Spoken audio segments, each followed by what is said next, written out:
What is going on, everybody? Welcome back to Chuds BBQ. My name is Bradley Robinson, and today I'm going to show you how I made this.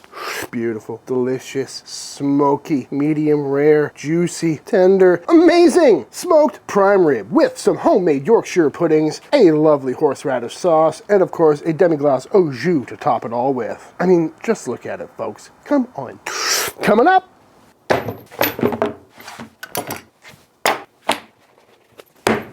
This is a prime rib. Pat it dry. A beautiful whole ribeye loin, and this is probably the best cut on the whole cow. Absolutely gigantic, but this is what your ribeye steaks look like before they're cut into steaks. And I definitely didn't need to get the entire loin. But in real time, it's several weeks before Christmas, and smaller roasts like this aren't quite out on the shelves yet, in which case I probably would have picked one up about that big. But to be honest with you, I'm not mad about having this guy on hand. We'll probably take some of this and make some prime rib, and the rest will have some really beautiful steaks, which really isn't a bad way to go about it, because cuts like this are a lot cheaper per pound in whole roast form as opposed to individually cut steaks. But buying 18 pounds of ribeye all at one time is kind of pricey. This was like 200 and something bucks. But I've been meaning to fill up the freezer with some good ribeye steaks anyway. But I picked this up at Costco, so you can get one just like this, or a smaller version, obviously. Readily available, and this one is in fact boneless, which is kind of a bummer. I usually like to cook them bone in, but I've done that plenty of times, and honestly, it's kind of a pain dealing with those bones. Around the holidays, we want to make our Christmas dinner as easy as possible, so I'm fine with the boneless, but we do have to trim this guy up. So I'm going to start by just taking a look at this. We've got a whole bunch of fat right on this top part. Like, most of this is all fat, so we're probably going to zip that off. But to start things out, I think I'm just going to cut a steak off of each end and just kind of get a look at the meat. I need a bigger knife. Oh, that'll work. Beautiful marbling on that. As I mentioned, this is in fact USDA prime. I'm very excited right now. Beautiful cut to have. And there we go. Each steak from each end. As you can see, this side's a little more marbled looking because that's probably closer to the shoulder. Where this one with less spinalis meat on it, less marbling, is leading into the sirloin. So classic ribeye, getting closer to New York strip. So I'm probably gonna get my prime rib out of this section and have this for dinner tonight. And now I have the tough decision of how much prime rib do I really want to make versus how many steaks do I want to save. And seeing how I rarely make prime rib, I'm thinking probably at least 3 bones in, so I'll probably just cut this right in half. That's a big boy. Going for it. And there we have it, a beautiful looking rib roast. Oh, I'm excited about this. I mean, come on. But that's what I was talking about with all that fat. So I'm gonna cut this side up into steaks and set those aside, and we'll come back to this guy in a minute. This is the best part. You can really decide how thick you want these to be. Probably do a couple thick boys, a couple thin boys. Oh, yes, I'm having steak for dinner. Love it. I mean, honestly, if you have a meat-loving family like I do, this really isn't a bad idea this time of year. Cook half of it for your holiday meal, and then vac seal these up, and you can give people steaks for gifts. I'll do anything to justify buying expensive meat. Beautiful. So like I mentioned, I'm gonna zip these off, even on these steaks over here, just because that's a lot of fat. I'm a big fan of fat, but I mean, no one's gonna wanna eat that. And we can make some really good tallow out of it. Actually, I'll probably chip that into a burger or something. Beautiful looking ribeye, nice and thick. Very happy. But back to our main prime rib that we're gonna be cooking up. I'm gonna start by kind of trimming this up a little bit. It's got this big thick flap of silver skin on top, which I don't really want to take off because it's got fat, but that is mostly just skin and it's already peeling off. So I think I'm gonna just see how far down this goes before I get a knife involved. Just go ahead and zip that off. Again, that is very tough silver skin right there. Don't need it. Still got plenty of fat on there. And that's why you get a prime rib, because it's all about that intramuscular fat. And then we come down to this section right here, which pains me to take off, but there's really not much meat on there. I'll probably leave a little bit on there, but just gonna kind of come through and zip it off. Lost a little bit of meat, not much. And again, you know I'm using that. And especially with a prime rib, having big chunks of fat like that aren't really gonna render down all that well, because we're cooking this only to probably about 125, 130 degrees anyway. But you can do you, looking really nice. And at this point, you could clean this top part up. I'm kind of tempted to do that just because there is some silver skin on there. There's really not all that much fat, but I kind of want to protect the meat a little bit from all the smoke that we're going to have on there and searing it down the road. So I think I'm just going to leave it as is. And underside, I'm going to just check for any weird pieces of cartilage from where the bones were, any feather bones I may have missed, things like that. Just giving it a once over, making sure everything is nice and clean and nice and pretty. And because this is a really big piece of meat with separate muscles that are only held together with fat, and we got this little tail on there, I'm going to go ahead and tie this up just to plump it up, make sure it holds its shape. And because we're gonna be moving it around on and off the smoker and whatnot, I think tying it up just to keep it together will benefit. So I'm just gonna bust out a bunch of butcher's twine here, and we're just gonna go right underneath. And I'm just gonna tie this off nice and tight. Loop-de-loop. And then with the remaining string, I'm gonna do a little loop and come around again, tie it nice and tight. Beautiful. Do another little loop. Come on under. This part can be a little bit tricky, but if you can't figure out how to do this traditional butcher's style of tying, you can always just do individual strands. But it is fun to try and get it to look like that. And we'll do one more. And then we'll just tie one knot to secure it all. And there we go, nicely tied up. Now that it's all tied up, I'm gonna go ahead and give this a dry brine. And that means I'm simply gonna just cover it heavily with kosher salt. And that's because this is a really big piece of meat. And the aim of the game is to get a really nice dark crust on this thing, you know? Just like cooking a steak, we want this thing to be seasoned all the way throughout. And we also want to dry out the exteriors, which will help give us a nice crust. And this is a really big piece of meat, a lot of fat in there, so it can take a lot of salt. So don't be shy. We'll likely have to add some salt at the end anyway, because we're not going to penetrate all the way through this thing. Really, just going to get this covered all over. What a sight of beauty. Now we're going to pop this onto a wire rack.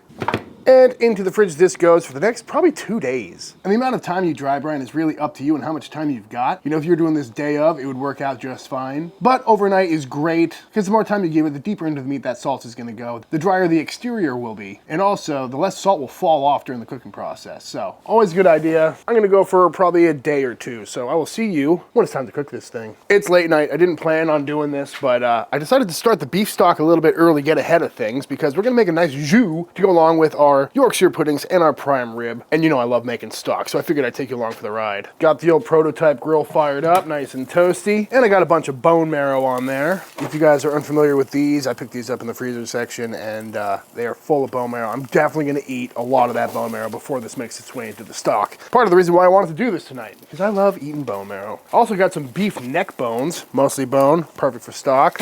Gonna grill these off. I already grilled these off and set them aside to just keep on cooking. This is really just gonna add some color, add some smoke, cook off some of the impurities so we have a less scummy stock. Doesn't take long, just getting some color. Now, into the pot. And because there's a lot of beef bones and beef necks going into this stock, I'm also gonna throw on some chicken necks just to kind of lighten it up a little bit, add a little more fat, a little more collagen. The best part about making stocks is you can buy bones for incredibly cheap. Also grilled off a few onions going in, carrots and celery, couple bay leaves, some black peppercorns, and we'll throw in some garlic as well. Lid goes on, and I'm gonna simmer this overnight. After simmering overnight low and slow, we're gonna strain this out. You know the drill, we're just gonna pull out all the solids and send them through a strainer. And just like that, a nice, dark, beautiful beef stock. I'm gonna pop this in the fridge to let that fat cap solidify to the top. One more thing I'm gonna make tonight is our batter for our Yorkshire pudding, which is super easy to make. We're gonna go into this bowl with 4 eggs and get that whisked up. And then we're gonna go in with our all-purpose flour. We're gonna send it through this sieve here just to make sure we don't have any lumps. Save us a little bit of whisking time. Lovely. Going with a big fat pinch of salt as well. And start whisking that up. And once nice and smooth, we'll go in with our milk, as well as a splash of water, and get this all nice and smooth. And it should be a nice loose consistency. So I'm gonna pop this into a container. You know, I might double up because I love Yorkshire pudding. Oops. Beautiful. And now we're gonna rest this in the fridge overnight. And resting your Yorkshire pudding dough overnight is not only convenient because holiday meals are pretty hectic, but it also yields a better result. And that's because the proteins are gonna relax, the flour is gonna hydrate, we're gonna develop more gluten, which equates to more stretch, trapping more air in there, and just getting taller, better texture puds at the end of the day. So, in the fridge this goes, and we'll check back in tomorrow when it's time to smoke that prime rib.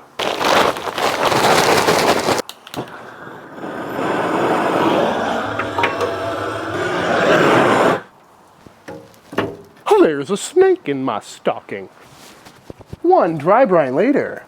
This prime rib is coming out of the fridge looking absolutely beautiful, I must say. Deep red color, not much visible salt on that meat, which means we know it went all the way through. And I'm really just liking how this looks. Firmed up a little bit, ties are looking good. So now we need to finish seasoning this thing off. And to do that, I'm gonna hit this with some oil. Any oil will work. I'm going with some white truffle oil, just because it might add some nice flavor. Probably not, but if we're gonna add something, might as well add something with some good flavor to it. Just a nice little drizzle on top, and I'm gonna go around and I'm gonna rub this until it becomes really tacky and opaque. starting on the underside. That way we get a nice presentation on top. And you can see once you rub it, it starts getting that nice pale color to it, meaning it's not going to drip off and it's going to make sure everything else sticks really nicely. And we're gonna add some black pepper, nice sprinkling all over. I'm gonna go pretty heavy. And you can get away with a pretty heavy coating of black pepper if it's pre-ground like this, because it's not nearly as potent as fresh cracked. And you know what, we're in Texas. Love our pepper down here. But we're just gonna get all sides, because we're not gonna forget the sides, folks. That'd be a rookie move. Looking good. And I'm also gonna hit it with some granulated garlic, just a nice coating. Flip it over, and we'll do the top side. Same drill. And you can go on with whatever you like. You know, you really don't need to add anything, but I'm really trying to get a good bark, a good crust on this thing, because that's always my worry with prime rib, is that we're only taking it to, you know, 120, 130 degrees internal. So there's really not much time to develop a good crust. So hopefully by adding some extra black pepper and garlic on there, it'll darken up a bit and have a really nice presentation. And of course, some wonderful flavor. And the garlic. Beautiful. Let's go ahead and throw this on the pit. Again, the aim here is to get a really nice edge-to-edge, perfect medium rare on the inside of this meat, while still maintaining some really nice smoky flavor and as dark of a bark as I can get. So I'm gonna start out by cold smoking this guy. So I've got a small bed of charcoal in there and one log, which should hold us right around the 150, 200 mark. Probably gonna aim closer to 200 just so this thing doesn't take forever. Get some good color on there, smoke on there, and we'll check back in a little bit. Coming back to our beef stock here, you can see that all the fat, oh God, that was close. All the fat has come to the top. So now we can take it out in one big chunk, hopefully. Might be able to just grab it. Oh yeah, look at that. Defatted stock, a lot of fat. Don't need a spoon after all. Beautiful. And now we've got this nice gelatinous, super thick, smoky beef stock. And now what we need to do is reduce down this beef stock here until it reduces down into something a lot more dark and flavorful. So I'm gonna just let this simmer away for the next hour or so until this is looking reduced down by at least half, looking nice and dark, really thickened up from all the gelatin and all those flavors are concentrated. And after a very long reduction, this is looking very dark, nice and thick, and oh God, it smells so good. And all that just boiled down to about 2 cups. Lovely stuff. Set this aside till later. Next up, some sour cream, boop, some mayonnaise, some horseradish. I was gonna use the fresh stuff and grate it myself, but I couldn't find any, so just got some out of the jar. Also gonna go in with a splash of lemon juice and a healthy shot of some Worcestershire sauce. And just get that all mixed up.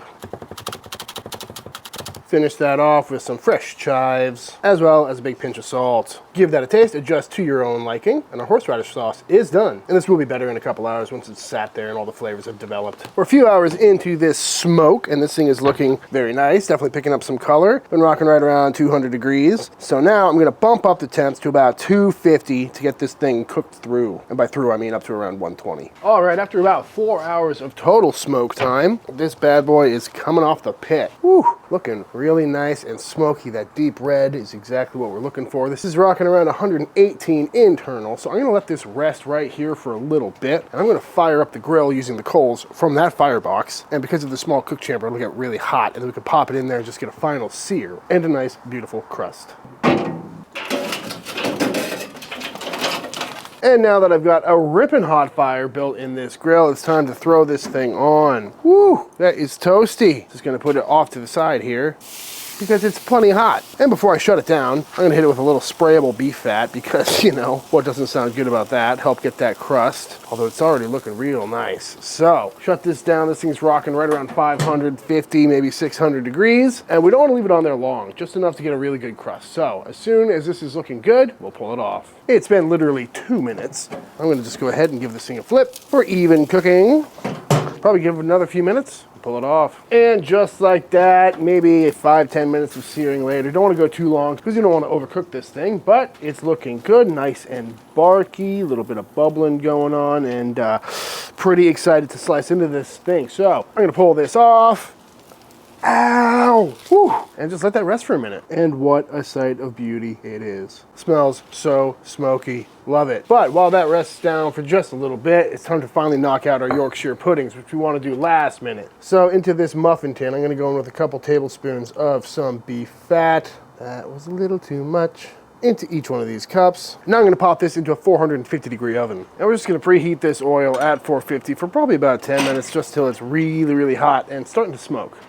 And it only takes a few minutes for that beef fat to get nice and toasty. So we're gonna slide this out. Be very careful. This stuff is hot.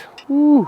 And then we're gonna grab our batter from yesterday and we're just gonna pour this in. Why doesn't this shelf slide out more like it did the other day? And we're just gonna fill these cups up about 2/3 of the way. How am I gonna do this? I gotta get a heat glove. Turns out this bottom rack doesn't slide out as far as the other racks, so I'm gonna just carefully pull this out. Oh, this is awkward. Oh, don't spill it on my feet. Not on my barbecue Crocs. All right, now we're gonna fill these up about 3/4 of the way with our batter. Ooh, very exciting. Smells so good right off the bat. And now we're gonna transfer this right back in and cook them for about 10 minutes.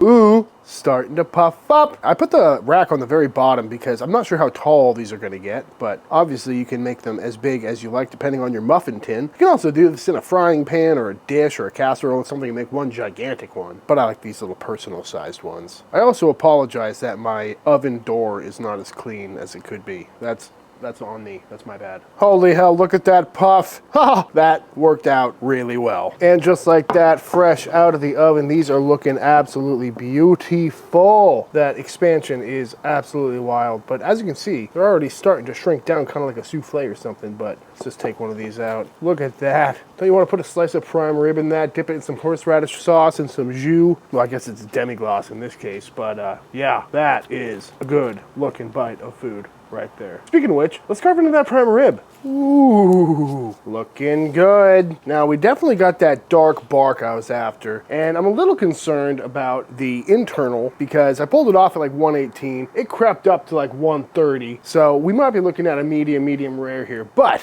I gotta find my slicing knife. Found it! Don't forget to take off all the strings. Beautiful. Thank you, string. You did a great job. But let's slice in. I'm gonna go right in the middle. Are you ready for the big reveal? Oh, yep, that looks pretty good to me. Granted, I'm looking through the camera, but nice, juicy, beautiful edge to edge, medium rare to medium. Let's actually look at this thing. You know, that's exactly what I want my prime rib to look like. Not too bloody. I could serve that to everyone in my family and I think we'd all be happy. Yeah, that looks great. Beautiful fat render, except for the giant pocket there, but that's fine. Crispy bark. Loving how that is looking. Yes! It's a stressful thing cooking a big expensive piece of meat like this, but when it comes out like this, I'm happy. You know, a lot of people might say this is a little too close to medium, but there's so much fat in there, especially in this muscle right here, the old cap. Oh, I think leaning towards medium on the medium rare scale is definitely a good way to go about it. That way you don't have any bits that are too unrendered and you can still get that really nice crust. Beautiful prime rib, some nice puds, horseradish sauce, and of course our super thick demi. Oh yeah, that is dark, that is flavorful, that is happiness. I tell you what, this is the ultimate Christmas dinner. I mean, Wellingtons are great, but a good prime rib is really hard to beat, folks. All right, I think it's time to slice one off. Edge to edge, that's that lone slow for you, folks. Gonna go a nice thick boy. Kind of the nice thing about tying it up the way I did is those string marks make for some perfect guides for cutting a slice. But that is it, a big, thick, barky, smoky, juicy prime rib. Oh. Let's see how this thing came out. You know me, I'm going for that cap first. I mean, what's not to like about that? So rich, so juicy. Yes, please. Oh my God. That is phenomenal. How could it not be? It's the cap of a prime rib. One of the best bites in the food world. That crust, just like a crispy brisket. Not too peppery. Honestly, it could use more salt. So if you thought I put a lot of salt on it at the beginning, this dish is why flaky salt exists, you know? I'm gonna grab some. Pretty sure that's it. Oh, yes. Yes! I do love a good flaky salt. It adds that nice bit of texture. Go for a slice out of this bad boy. Big old eye of fat in there. And then, of course, we got this demi, which if I was serving this, I would just drizzle this over the top of the steaks. But because I'm doing this in front of a camera, I'm just gonna dip it. And look at how it just clings to it. Good Lord.